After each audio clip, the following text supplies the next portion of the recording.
Kaulig Racing wins their final appeal because NASCAR joined their side?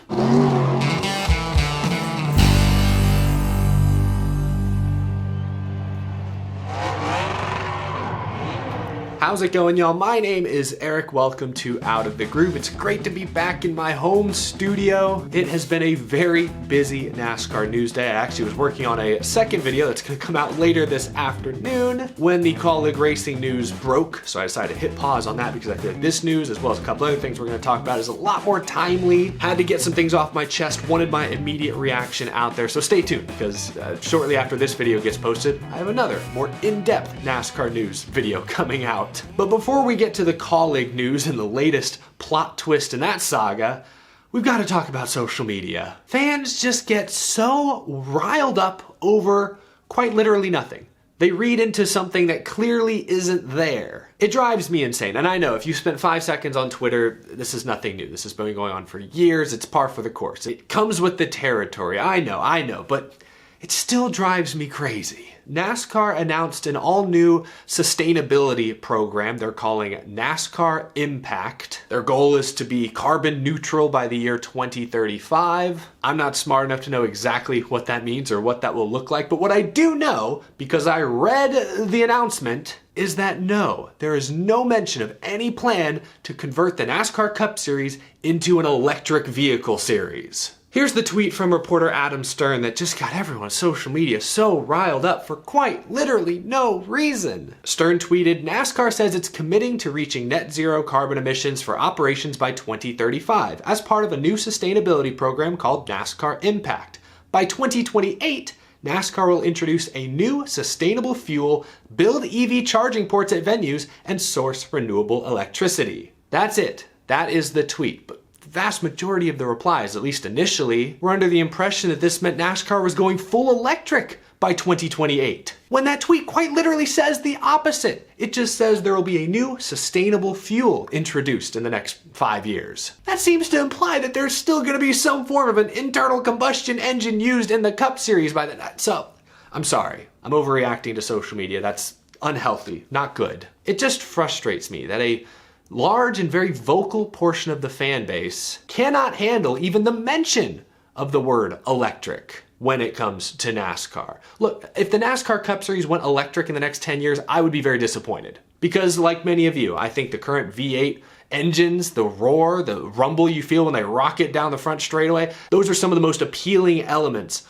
of current NASCAR racing. So if that went away anytime soon, I would be very disappointed too. I understand. But I also think that NASCAR absolutely needs to at least dabble in the electric vehicle space. There have been rumors, reports that they're working on an electric vehicle exhibition series. I fully support that. I think that's a great idea. If it's not your thing, you don't have to watch it. It's not going to replace the NASCAR Cup Series. It can exist as its own exhibition series. I think NASCAR honestly is behind the times in this case. If you look around, every major car manufacturer in the world is focused on electric vehicles. For better or worse, that's where the industry is going. NASCAR historically has always relied on OEM support, and if NASCAR wants these OEMs to continue to play in their playground, I think NASCAR is going to have to at least somewhat buy into the whole electric vehicle initiative. Or at the very least, they've got to introduce more hybrid technology. Again, if electric vehicles replaced the NASCAR Cup Series in the next 10, 15 years, I think that would be a very difficult adjustment. I don't think I would be a fan. But that's not what this NASCAR Impact announcement is talking about doing whatsoever. So for fans to get upset that the word electric and NASCAR are even remotely connected, that disappoints me because I do think NASCAR needs to explore the electric vehicle space just separate from the Cup Series. And I think that is what they're working on, hopefully. I hope this exhibition series that's been rumored, that's been reported, I hope this actually comes to fruition. I hope we do see that on track at some point in the next year because I think that's great for business. It's more racing. Who doesn't love more racing? I'd be a fan of that move. So I understand a lot of race fans' concerns, but try not to read into something that is not even written in this report, in this announcement. That's all I'm asking for.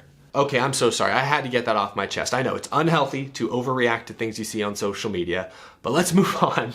The reason I'm doing this video first is because breaking news. Kaulig Racing has won their final appeal. Remember back at Phoenix, the 31 car of Justin Haley had won of its 2 hood louvers confiscated before qualifying before the race. NASCAR slapped Kaulig Racing with a 100 driver owner point, 10 playoff point penalty with a $100,000 fine and a 4 race crew chief suspension. They threw the L2 kitchen sink at them the same way they clobbered Hendrick Motorsports when all 4 of the Hendrick Chevys had both of their louvers confiscated, found to be modified illegally. Hendrick, a couple weeks ago, appealed that decision to the National Motorsport Appeal Panel, and they won, sort of. The panel agreed that Hendrick broke the rules, yet they rescinded all the points penalties anyways. Effectively, Hendrick got away with it. Now, maybe that was the right call. Maybe Hendrick Motorsports had a very valid and accurate argument. But then a week later, Kaulig Racing had their appeal heard by a different 3-person panel. Seemed to be a very similar infraction to what Hendrick did, similar confusion, similar everything.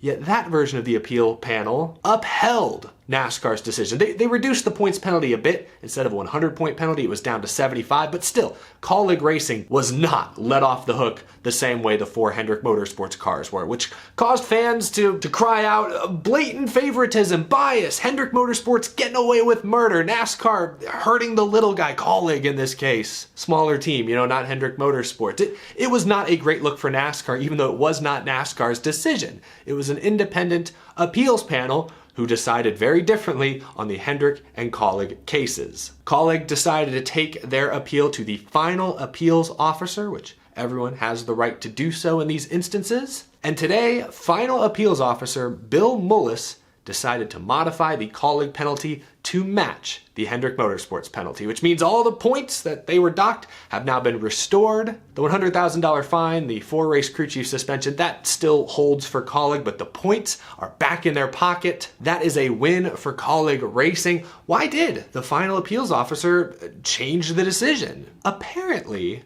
NASCAR requested that Bill Mullis make this decision. That's right, NASCAR stepped in. Check out their statement.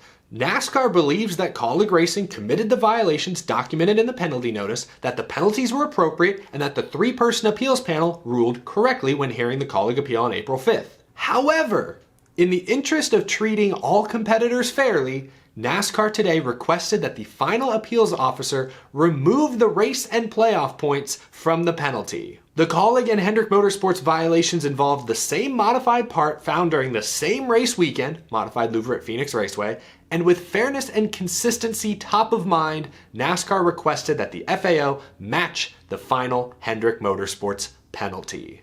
That is a plot twist if I've ever seen one. Now, Kaulig Racing was obviously thrilled with the results. Here was their statement. Kaulig Racing is pleased with the ruling of the final appeals officer to amend the original L2 penalty issued by NASCAR following the confiscation of a louver at Phoenix Raceway. Regarding these unique circumstances, it means the world to us as an organization that the sanctioning body is working hard to ensure fairness and consistency across the board within our sport. This is crazy, crazy interesting. Obviously, Kaulig is happy. I'd be curious if the other teams, especially teams that got hit with L2 penalties last year, is RFK happy that NASCAR stepped in here? Is Front Row, is Stewart-Haas, are they happy that NASCAR basically walked back their own penalty decision in the name of fairness? I don't know. I'd be curious. But I know Kaulig Racing is happy. And, I don't know if Hendrick really cares what happens to Kaulig. I know Hendrick's still happy that their penalties were overturned a couple weeks ago. This is a very, very interesting set of circumstances. Obviously, NASCAR, they believe, and they still believe, that Hendrick and Kaulig broke the rules, did not follow proper procedures. They wanted the points penalties to stick in both cases. But when the appeals panel, for whatever reason, rescinded the Hendrick points penalty, NASCAR was put in a tough spot. They treated Hendrick and Kaulig fairly, but now this independent appeal panel was not. Yet it reflected poorly on NASCAR. So they were kind of in a box. Perhaps they had to step in here to sort of save face in the garage, or at the very least save face with fans. NASCAR needs to work on regaining their authority of the NASCAR Cup Series garage. But this move, I think, does help them save face or regain some amount of credibility with their fans. Fans just want fairness. They want every team to be treated equally. And here's NASCAR bending the rules, going out of their way to ensure that in this case, even though it goes against themselves in this case. Again, NASCAR wanted these penalties to stick to their fullest. But once things were taken out of their hands, this was the next best decision, was to at least ensure Hendrick and Kaulig were treated fairly. I hope we can all just move forward from this. Like, this is one big clean reset. Because going forward, NASCAR does need these points penalties to stick to ensure the next gen car does what it promised. Make the playing field more even and cut the need for teams to spend exorbitant amounts of money on minuscule gray area advantages.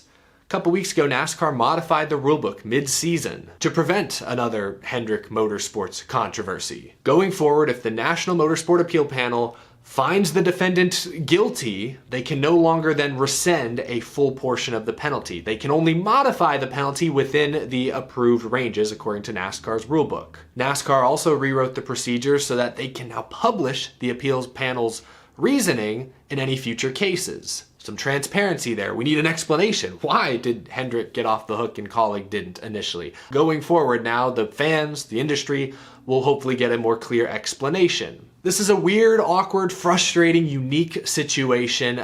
I don't know how NASCAR could have handled it differently. You know how they took the 2 Hendrick cars to the R&D center and found a new penalty with them a couple weeks ago? I wonder if they'll take that 31 car back to the R&D center. Hey, if they want to be fair, this is all in the name of fairness, treating everyone equally, then yeah, Justin Haley better be back in the R&D center next week. Just saying, may not be anything illegal on his car, but they at least need to scrutinize him the same way they scrutinized Byron and Bowman. It's a weird deal. Nobody's handled this perfectly. I think the appeals panel, their decision in the Hendrick case was strange. NASCAR, it hasn't been a great couple of weeks for them from a PR standpoint. Today, they're trying to save face. I guess fans at home, does this change your perception of NASCAR? Does this change your perception of this entire saga, knowing that NASCAR stepped in and treated Kaulig the same way Hendrick Motorsports ultimately got treated? Do you think this is a good thing that NASCAR did? Or do you think this whole situation still is just bad and NASCAR is just trying to put a band-aid over a very serious injury? I mean, let me know what you think down in the comment section below.